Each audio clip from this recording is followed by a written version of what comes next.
STJ não mudou entendimento sobre a Lei Maria da Penha.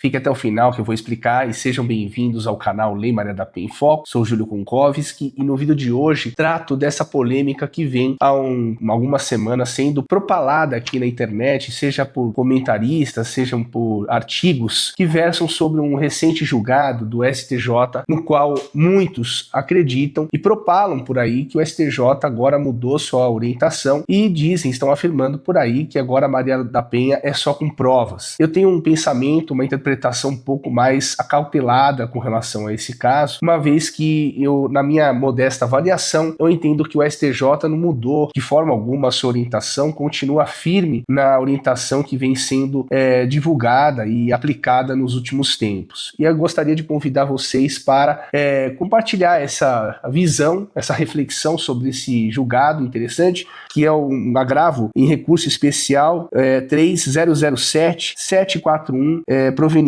do Amazonas. Então, eu gostaria de compartilhar com vocês essa reflexão. Fique até o final e não esqueça do like. Vamos nessa.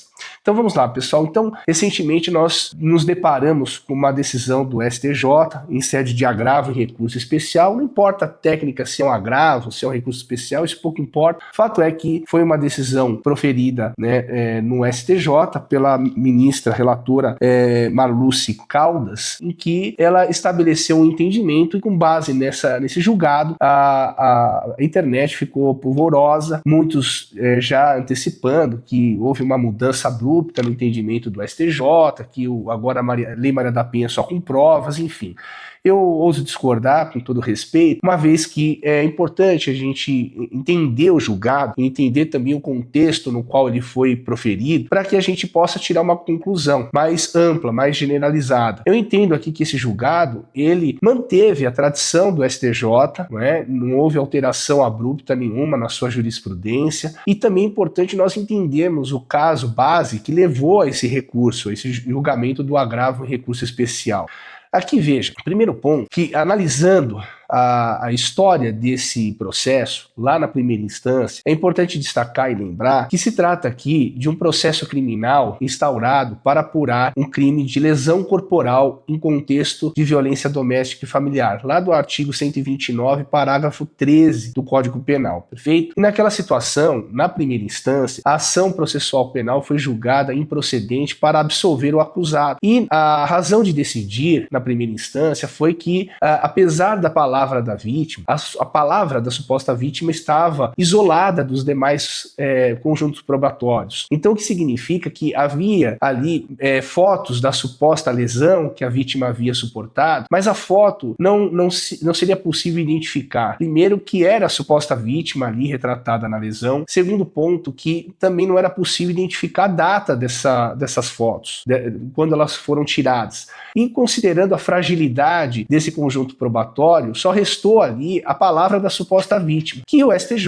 já sedimentou que a palavra da suposta vítima é importante sim, mas não é absoluta, como nada em direito é absoluto. Então, com base nessa deficiência probatória, aplicou-se aqui o indúbio pro réu, na dúvida, beneficia-se o acusado, de modo que ele foi absolvido na primeira instância. Inconformada, a suposta vítima constituiu o defensor, ele se habilitou na condição de assistente de acusação e interpôs recurso de apelação. E, face dessa apelação, o Tribunal de Origem do Amazonas, ele desproveu o recurso de apelação, mantendo a absolvição do acusado. Pois bem, diante dessa absolvição, o acórdão absolutório do Tribunal do Amazonas, a vítima interpôs recurso especial contra esse acórdão. O recurso não foi admitido e, face a essa decisão de rejeição, porque não preenchia os requisitos legais, a defesa da vítima, o assistente de acusação, manejou o agravo regimental que foi analisado pela ministra Marluce Caldas. E nesse ponto, a eminente ministra e relatora entendeu que as instâncias de origem tinham razão, que aqui não se trata de supervalorizar a palavra da suposta vítima.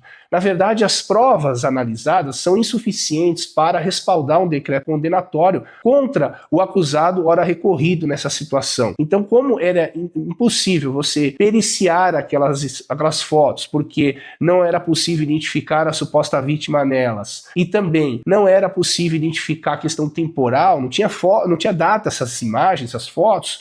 Então, a palavra da suposta vítima ficou isolada e com base nessa situação, nessa deficiência, é que o recurso foi desprovido, e mantendo-se assim íntegra a absolvição do acusado e a razão das instâncias inferiores. Então, o que eu tiro de conclusão disso? Que o STJ nada mais fez do que aplicar sua jurisprudência e mantendo a sua orientação de que a palavra da suposta vítima em contexto de violência doméstica e familiar, ela é importante sim, todavia ela não é absoluta, ela não pode ser usada, ninguém pode ser condenado apenas com base na palavra da suposta vítima. Então o STJ, com muita técnica e aplicando o direito, sedimentou o entendimento de que a condenação não pode ser apoiada única e exclusivamente na palavra da suposta vítima, depende de um acervo probatório que seja harmonizado com a versão da suposta vítima, o que faltou, careceu no caso em julgamento. Então, não houve nenhuma alteração, a Lei Maria da Penha não foi alterada,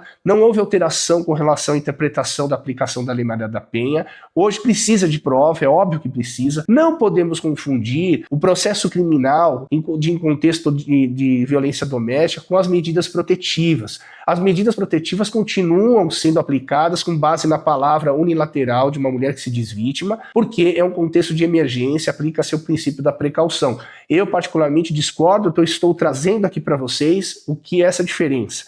Diferente é o processo criminal, que demanda aqui um perigo maior à liberdade do acusado, e por essa razão é necessário, além da palavra, um respaldo probatório, um reforço probatório muito maior do que aquele necessário para a concessão e aplicação das medidas protetivas, perfeito? Gostaria de ler a sua opinião, ela é muito importante, não esqueça o like, isso fortalece o nosso canal, perfeito? E se esse vídeo fez sentido para você, compartilhe ele, dê o seu like, junte-se a nós, porque aqui é no Fio do Bigode, e lembre-se, respeitem as mulheres.